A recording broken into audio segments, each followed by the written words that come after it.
monsieur, bonjour, c'est avec un grand plaisir qu'on vous retrouve pour un nouveau numéro de l'Afterlap, le podcast du sport auto. Figurez-vous qu'il s'agit déjà de l'épisode 115. Et je ne suis pas seul aujourd'hui, je suis rejoint par un des grands amis de la grande famille de l'Afterlap, mon consultant endurance et mon ami, ça tombe bien en plus, c'est Jean-Philippe Doré. Salut Jean-Philippe. Salut LFB, salut à toutes et à tous. Eh ben, j'espère que tu as passé un bon hiver, puisqu'on se dirige tout droit vers le printemps. Et qui dit printemps dit aussi reprise d'une saison WEC, par exemple, de championnat du monde d'endurance. Oh que oui, puisqu'en fait, là, on se prépare quand même avec la reprise du WEC, avec un sacré week-end, puisqu'on aura aussi la reprise de la F1, on aura de l'IndyCar, on aura les 12 heures de Sebring-IMSA, donc on va pas beaucoup dormir dans une petite huitaine de jours. Voilà, donc les 3 coups du nouveau championnat WEC vont être frappés avec les 1000 miles de Sebring en Floride, une épreuve qui maintenant fait partie du paysage du WEC, qu'on a attendu pendant des années. Donc voilà, on va bien à Sebring chaque année maintenant pour le WEC, c'est génial. Et puis on est dans l'avant-Le Mans forcément, qui dit Sebring dit déjà compte à rebours entamé pour Le Mans, mon cher Jean-Philippe, avec la liste des engagés qui a été révélée il y a quelques jours là par rapport au fait de nous parler aujourd'hui. Je précise juste que cet épisode est visible sur les supports audio avec les plateformes usuelles de podcast, sur l'Afterlap avec toujours l'appellation Afterlap, et aussi en vidéo puisque nous enregistrons bien en vidéo, donc sur la chaîne YouTube l'Afterlap. Donc oui, je te disais, ça y est, on connaît la liste des engagés au Mans avec les réservistes. Il y a eu un petit micmac en fin de parcours avec évidemment ce qui se passe en Russie, en Ukraine et le retrait de G-Drive. C'est ça qui a fait le petit retard. Voilà, oui, effectivement, mais finalement, ça n'a pas changé tant de choses que ça, puisque la structure portugaise Algarve Pro Racing, qui assurait l'exploitation des voitures de G-Drive, engagera les 2 voitures, a priori, d'après ce qu'on a vu sur la liste des engagés, avec les mêmes pilotes. Ah oui, c'est vrai. Alors, on te retrouve aujourd'hui, mon cher Jean-Philippe, toi qui es dans la science de l'endurance, ça rime et légendaire, avec un nouvel épisode de nos 24 heures du Mans Stories, car c'est comme ça qu'on avait décidé de se retrouver ponctuellement dans l'Afterlap pour décliner des histoires relatives au Mans. Alors, tu te souviens qu'on avait commencé avec certains grands pilotes qui étaient nés pendant une certaine période, c'était la Deuxième Guerre mondiale. On avait enchaîné avec des éditions qui se terminaient par 1, puisqu'on était à l'époque en année 2021. On a fait un autre numéro, d'ailleurs, ça m'échappe. Qu'est-ce qu'on avait pu traiter on a fait un débriefing ensemble des 24 heures 2021 et on a fait des histoires américaines. Voilà, c'est ça. Je savais bien à notre manière l'arrivée de Jim Glickenhaus l'an passé. C'est voilà. Ça, on avait bien une 3e thématique. Heureusement que tu es là, parce que tu vois, moi je commence à avoir des problèmes de mémoire. Bon, c'est grave. Alors, c'est toi qui as proposé la thématique du jour, et c'était une fois de plus une excellente idée, après les hommes, après les éditions, après les pays peut-être. Pourquoi ne pas s'intéresser à une voiture emblématique de l'endurance ? Et nos fidèles téléspectateurs, je crois, ont une idée de la voiture que nous avons élue avec mon fond d'écran et aussi le tien. Je te laisse l'annoncer. Voilà, puisque là, on a rendez-vous avec une voiture qui est rentrée un petit peu dans la mémoire collective et pas seulement du sport automobile, voiture performante, voiture révolutionnaire de son temps. On va raconter un petit peu tout ça dans cette 24 heures Le Mans Stories aujourd'hui. 3 chiffres, 917 pour Porsche 917. Voilà, la Porsche 917, voiture mythique s'il en est, qui avait été élue il y a combien de temps, mais un peu la voiture de sport du siècle. C'est vraiment une voiture emblématique, quoi. Ah ben complètement. Disons que moi j'ai même envie de dire que il y a eu un avant et un après 917 au 24 heures du Mans. Côté innovation technologique d'un côté, parce qu'il y a beaucoup de premières dans cette voiture technologique et aussi dans l'histoire de Porsche, et aussi parce que cette voiture a atteint des performances qu'on n'avait encore jamais vues sur le circuit des 24 heures. Avant, on arrivait à peu près en vitesse de pointe, on va dire 310, 320 en poussant un peu, et quand la 917 est arrivée au Mans, eh bien, on approchait quasiment d'emblée les 350. Oui.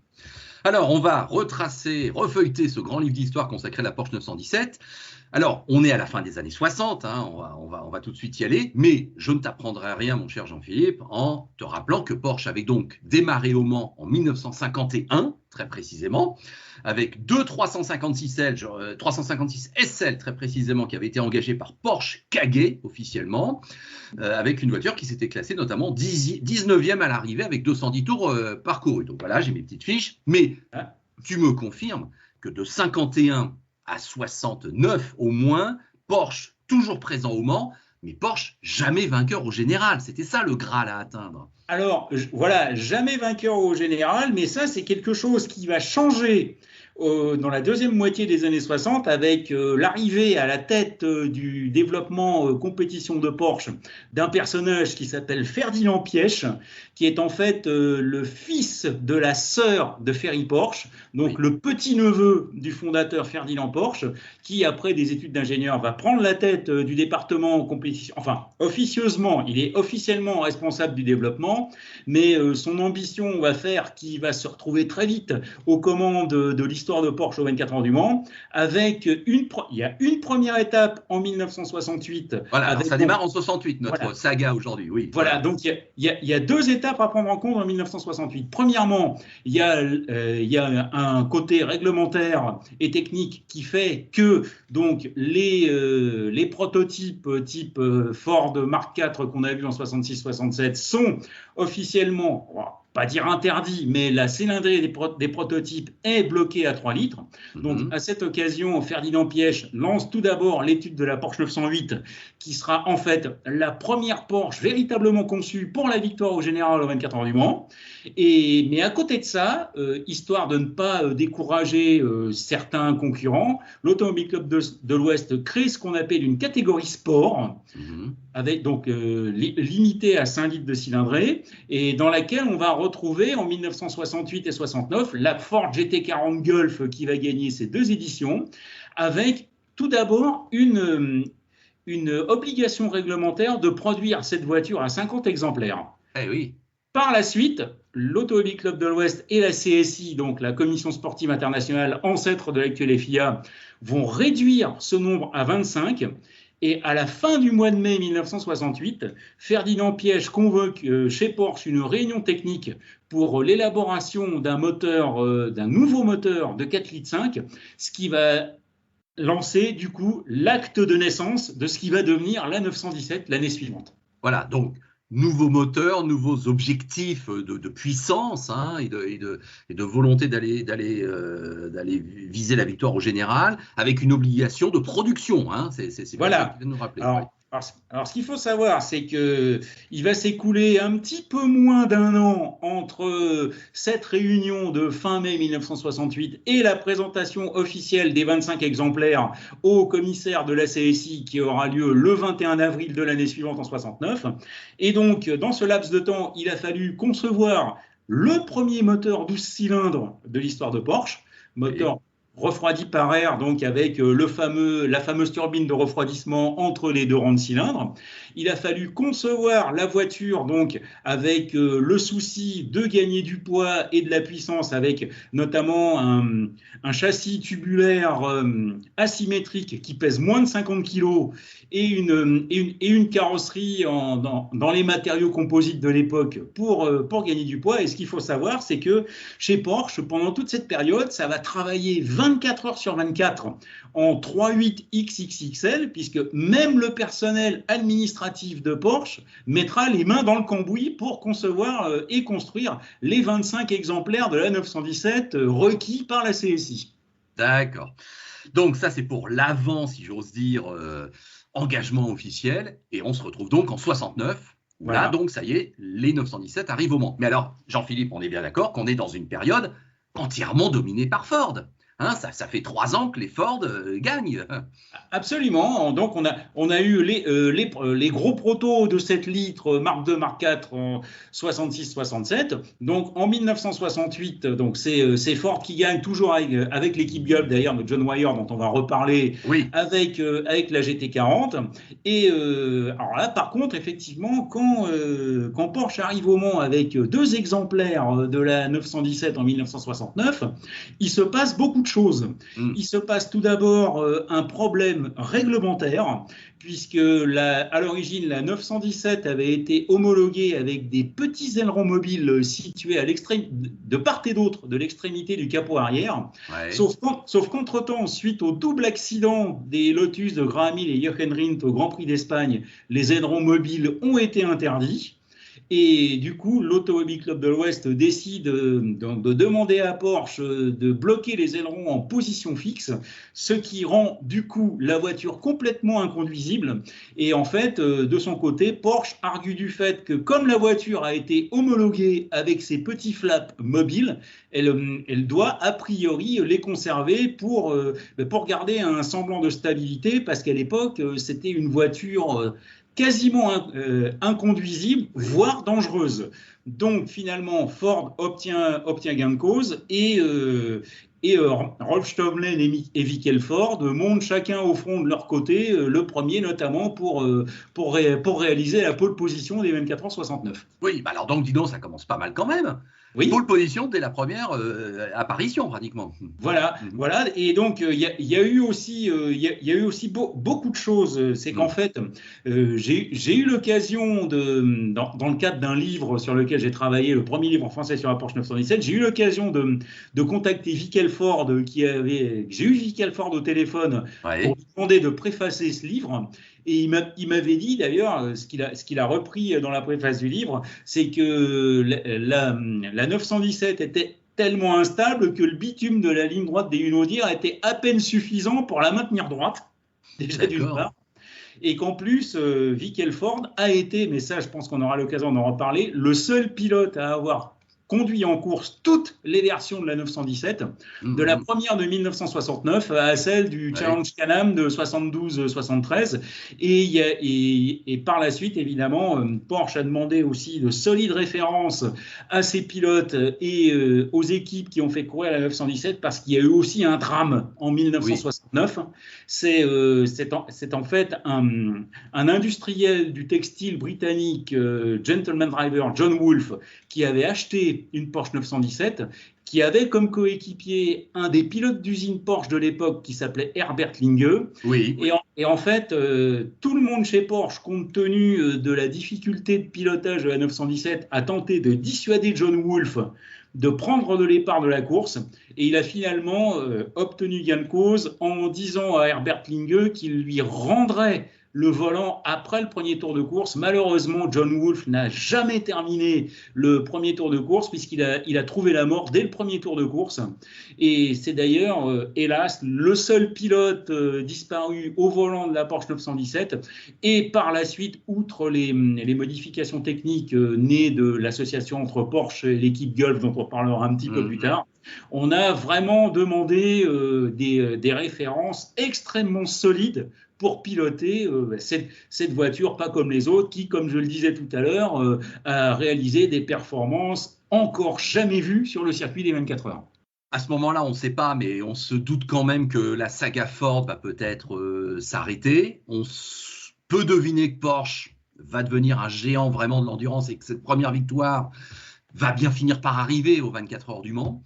Savais-tu que c'est dès mars 69 que les contacts ont été établis entre Porsche et John Wyer? Absolument, oui, puisqu'en fait, John Wyer cherchait lui-même, bon, il a parfaitement joué avec le règlement de la catégorie sport, tout en sachant pertinemment que à l'horizon de l'année 1970, la Ford GT40, à la fois techniquement et aérodynamiquement, serait complètement obsolète. Donc je pense qu'effectivement, John Wyer a très vite compris le potentiel de Porsche et ce que Porsche avait mis, entre guillemets, dans la 917 en termes d'évolution technologique et de puissance. Donc effectivement, il y a eu cette signature avec l'écurie Gulf et ses fameuses couleurs ciel bleu et jus d'orange, avec un petit salut à notre ami journaliste François Hurel qui a trouvé cette formule. Oui, c'est vrai. Et en fait, par contre, le fait que Porsche s'associe à John Wyer a provoqué la colère de Ferdinand Piëch. Et là, on va assister en 1970 au 24 heures du Mans à une lutte d'influence entre John Wyer et Ferdinand Piëch, qui va convaincre sa mère, qui est donc l'épouse d'un avocat autrichien qui s'appelle Anton Piëch. Il va donc convaincre Louis Porsche de se cacher derrière une deuxième équipe qui va devenir l'équipe Salzbourg, et qui du coup va remporter les 24 heures du Mans en 1970 avec une évolution technique aérodynamique majeure qui a été faite par John Horsman, qui était l'ingénieur en chef de John Wyer. Voilà, alors attends, tu vas nous préciser ça. Donc effectivement, moi quand je reprends mon petit cahier de 70, je vois qu'il y a un engagement de 7 voitures officielles, entre guillemets, car effectivement, là, il y a une petite subtilité. Donc, il y en a bien 4 sous la bannière officielle JW Automotive Engineering, donc John Wyer. Il y en a 3, précisément. Oui, alors, mais il y en avait 4 sur le papier, effectivement, oui. Et 3 sous la bannière Porsche Konstruktionen, ce que toi, tu appelles l'équipe Salzbourg, voilà. Avec bannière autrichienne officielle, mais qui est officiel quand même, enfin en tout cas ça se discute. Absolument, puisqu'en fait John Wyer s'est lui-même offusqué du fait que l'équipe, donc qui s'appelle ce que j'appelais l'écurie Salzbourg et qui est donc dont le nom officiel est Porsche Konstruktionen Salzbourg, voilà, c'est ça, a eu certaines évolutions techniques avant John Wyer. D'accord. Voilà, bon, alors, parle-nous de ces histoires de queue. Il faut bien employer le mot, hein, voilà. Alors, longue queue, courte queue, voilà. Comment 917K, 917 LH, voilà. Donc il y a un distinguo, puisqu'en fait l'idée de Ferdinand Piëch aussi quand il a lancé le programme 917, c'était d'atteindre 400 km/h dans la ligne droite des Hunaudières.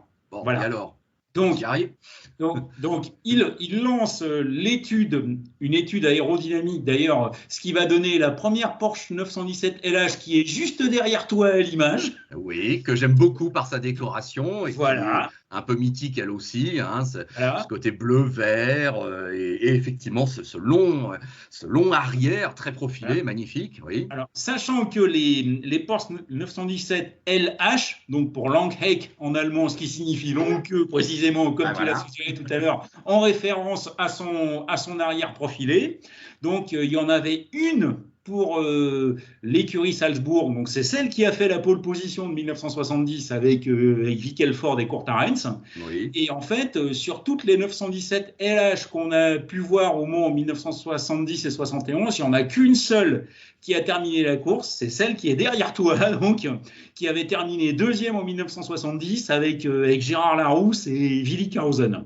Oui, alors ce modèle LH, à l'époque, personne n'en veut en fait. Enfin, tous les pilotes sont contre, hein, sauf les pauvres Larousse et Carlsen.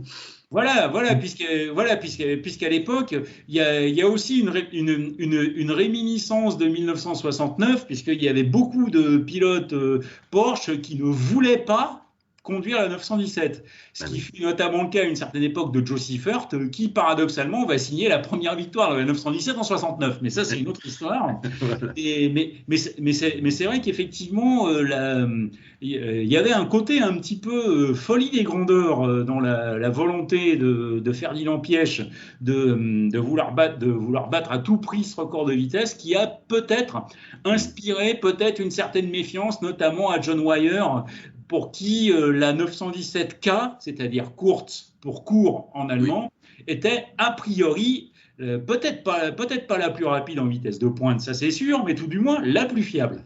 Voilà. Alors, quand je reprends aussi mes petites notes, moi je vois qu'en 70, il y a donc des 917 partout, mais il y a aussi des voitures 908 qui sont aidées par l'usine avec Martini International Racing Team qui est déjà là. Il y a 13 voitures privées, tu sais, il y a 24 Porsche au départ en 70. Je crois que c'est le record de la marque pour le nombre de présences dans une édition du Mans.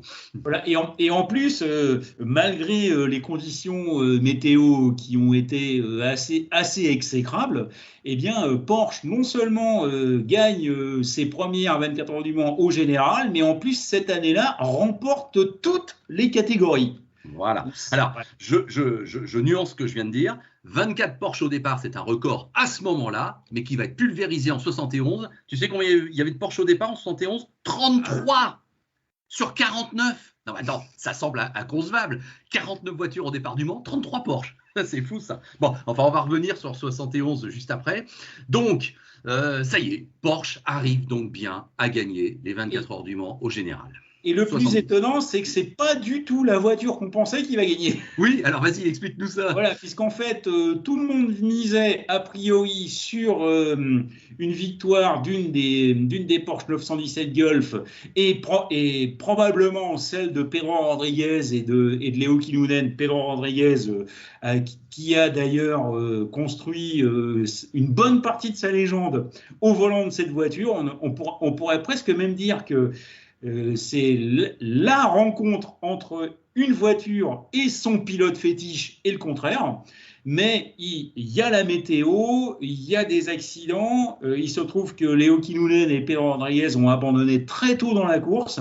Oui, 22 tours seulement de parcours, dis donc. Voilà. Et il se trouve que finalement, c'est la Porsche la plus mal qualifiée, puisqu'elle était 15e sur la grille, qui va remporter la course. C'est fou ça. Donc effectivement, c'est celle qui ne dispose même pas de l'évolution moteur de 5 litres en plus. Oui. Non, mais donc elle a le numéro 23. Voilà. Et c'est Hans Herrmann et Richard Attwood qui l'emportent. Alors Hans Herrmann, ça fait plaisir pour lui parce que l'année d'avant, évidemment, il échoue d'un rien avec Gérard Larousse face à Jackie Hicks. On en a parlé.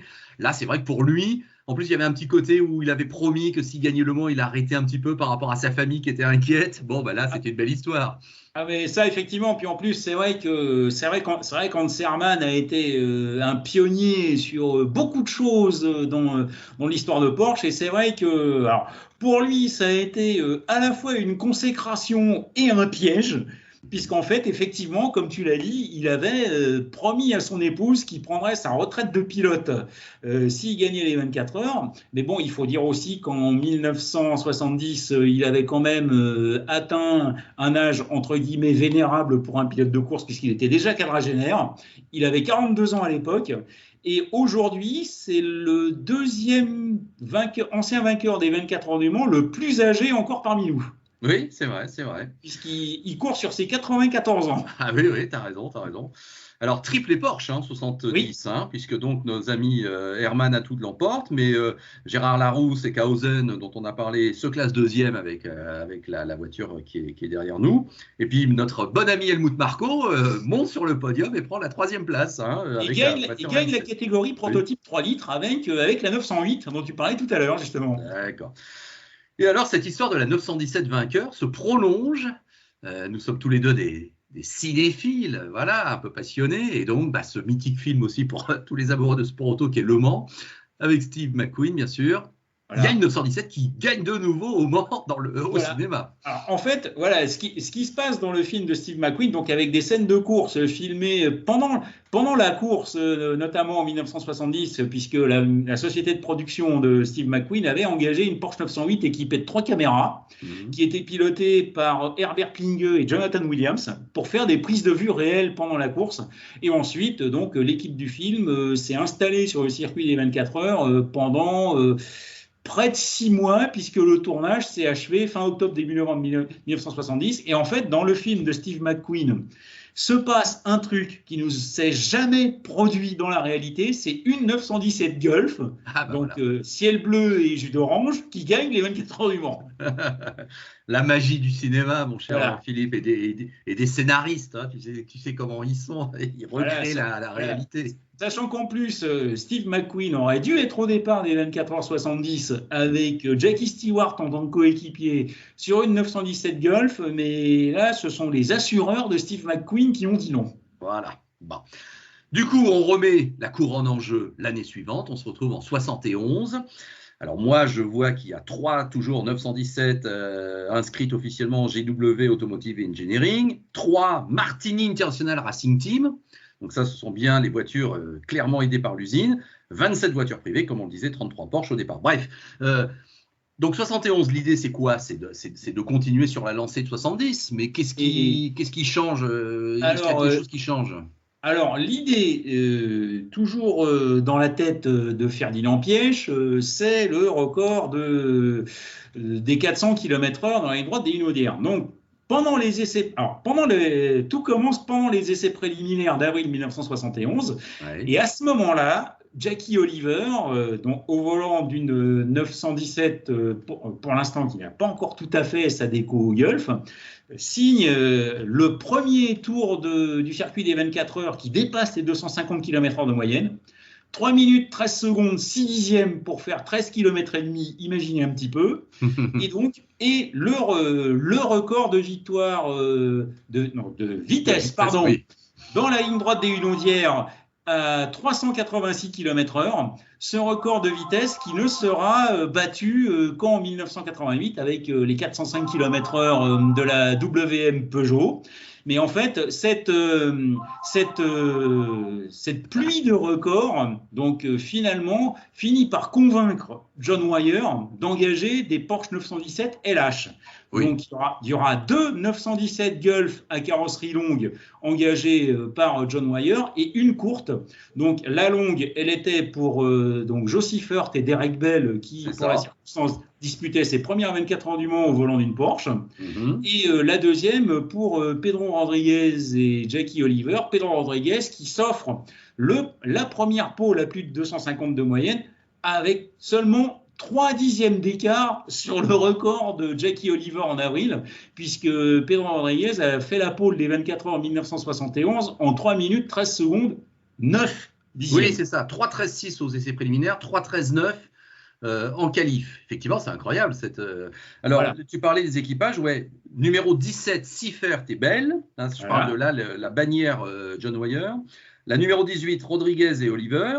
C'est vrai que sur le papier, ça fait mal. Et sur la 19, Atwood, par contre, on a un peu oublié Herbert Müller, le Suisse. Absolument. Je me permets de le dire comme ça. Hein. Oui, qui a été un grand spécialiste de la Porsche 908, un grand spécialiste aussi des courses de côte qui venait régulièrement aux 24 heures. Et c'est d'ailleurs cet équipage-là qui va signer le meilleur résultat de l'équipe Gulf avec la 917, avec la deuxième place. Voilà, en fait, c'est là où je voulais en venir. C'est pourtant cet équipage. C'est un peu une histoire récurrente. C'est pas toujours l'équipage qu'on attend. Et voilà. Donc, la 19 se classe deuxième de la course, mais elle est battue donc par une nouvelle victoire Porsche. Et voilà. Donc, les deux heureux élus portent le numéro 22, et il s'agit d'eux, je te laisse les annoncer. Voilà, d'Helmut Marko, précisément, et de Gijs van Lennep. Donc là, on est bel et bien avec la voiture de tous les records, puisque en plus, le duo Marko-van Lennep va battre le record de la distance et établir un record de la distance qui va tenir jusqu'en 2010. Oui. À 222 km/h de moyenne. C'est ça, on sait que l'équipage de la Porsche, avec notamment Romain Dumas, voilà. Ou c'est l'Audi, non? C'était Audi. C'est Audi, pardon, oui, je confonds. Romain Dumas, oui. Thibaut Bernard voilà. et Rockefeller. Voilà, oui, tu vois, spontanément, on redit encore Dumas Porsche, mais c'est bien l'année où il est passé chez Audi, et c'est en 2010 qu'ils ont battu enfin ce record de 71, et c'est donc là que Helmut Marko est rentré dans l'histoire, évidemment, et qu'à l'époque, il était peut-être sympa, je ne sais pas. On ne sait pas, en tout cas sur les photos d'archives qu'on voit de l'époque dans les différents magazines, il avait le sourire sur le podium, en tout cas. Bon, tant mieux pour lui. C'est déjà ça. Voilà, c'est ça. Donc, effectivement, carton plein pour la 917 avec 2 participations au Mans et 2 victoires et effectivement un impact populaire indéniable entre les couleurs, les équipes, les livrets, les pilotes. On comprend qu'effectivement ces 2 ans soient légendaires. Ah ben, complètement, parce qu'il y a effectivement l'histoire des décorations. Donc on a cette fameuse 917 dite psychédélique qui est juste derrière toi. Il y a eu aussi les différentes déclinaisons de la livrée bleu ciel et orange de Gulf, notamment sur les 24 heures du Mans en 1971, puisqu'on avait bande orange et carrosserie bleue, on a eu toit orange et carrosserie bleue, etc. Enfin, John Wyer avait fait plusieurs variations. Et il y en a quand même une dont il faut qu'on parle en 1971. Et ben, c'est la cochonne, c'est le cochon rose. Puisque ça a donc été rendu, il y a eu un hommage rendu par Porsche en GTE Pro il y a quelques années. Ce qu'il faut savoir, c'est que ça vient d'un personnage du marketing qui s'appelait Hans-Dieter de Schent, qui a eu l'idée, donc en référence aux 24 heures du Mans et à la Sarthe et au Mans, c'est-à-dire le pays de la rillette, de trouver une décoration qui ferait écho à la rillette. Donc, on a vu arriver cette Porsche 917 toute rose, avec des grosses découpes en pointillés qui désignaient en fait les différents quartiers du cochon. Sauf que la maison Martini, donc, qui sponsorisait cette voiture, n'a pas du tout aimé cette décoration, ce qui fait que le logo de Martini a été retiré de la voiture. Ouais. Et en fait, cette voiture, elle avait même un surnom qui figurait sur sa carrosserie.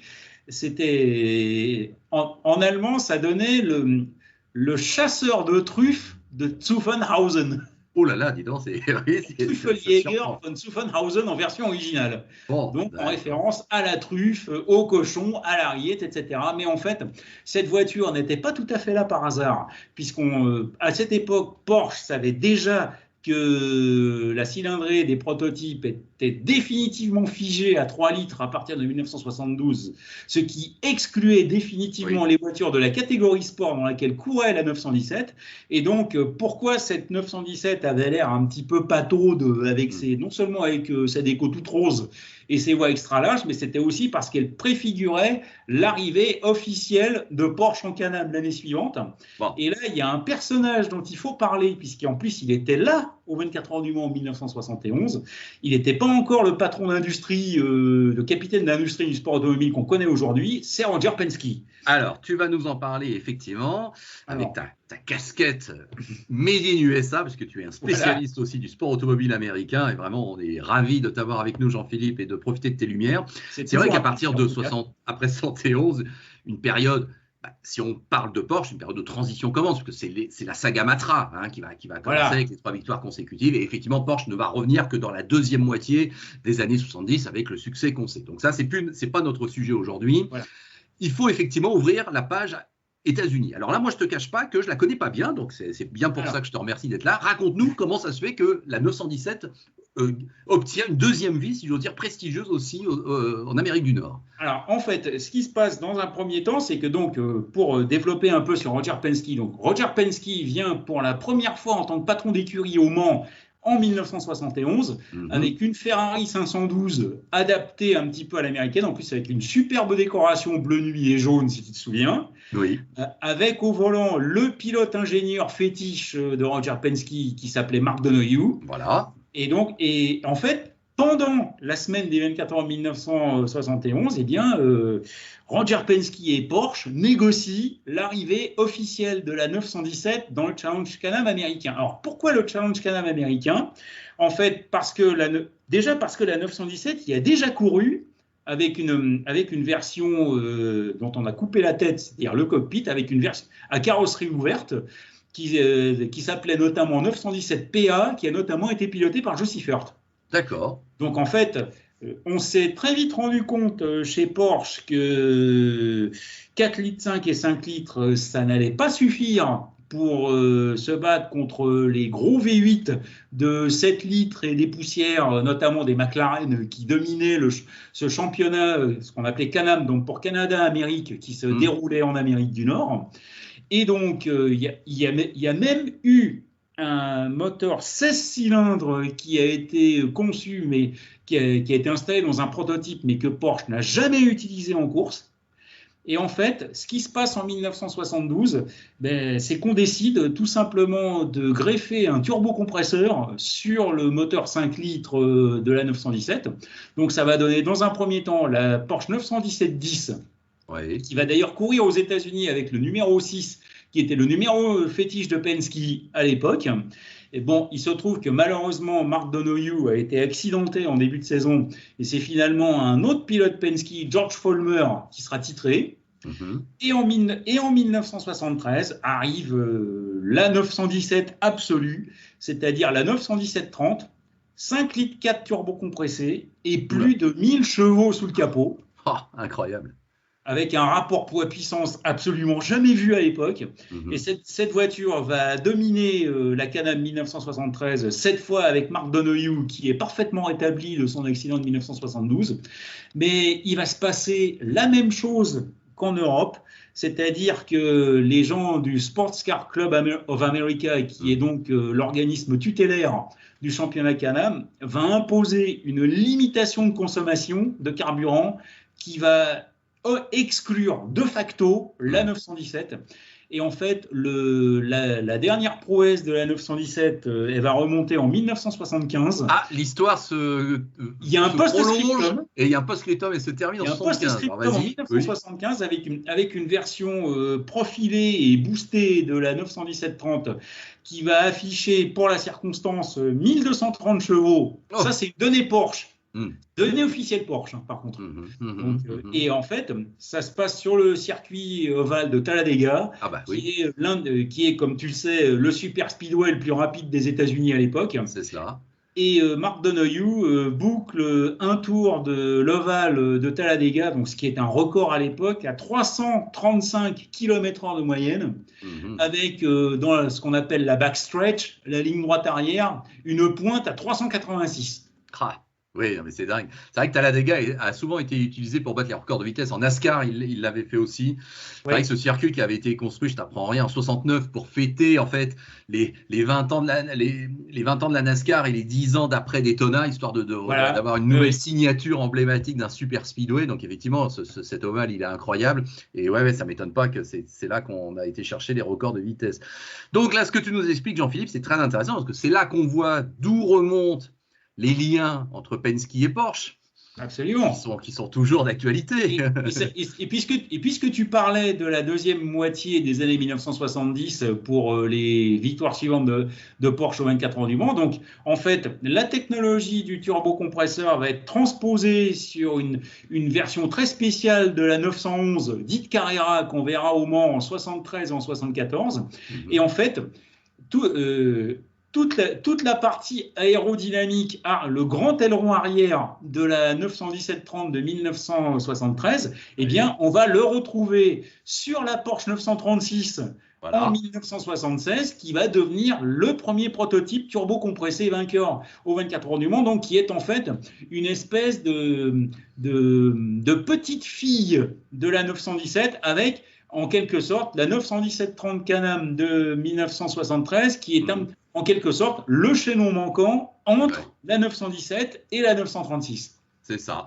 Moi, je l'appelle souvent la période X, période X Porsche, quoi. Voilà, c'est ça, parce qu'effectivement, c'est tellement emblématique là aussi, et c'est tellement symbolique de toute une époque. Mais tout cela ne serait pas arrivé s'il n'y avait pas eu cette saga de la 917.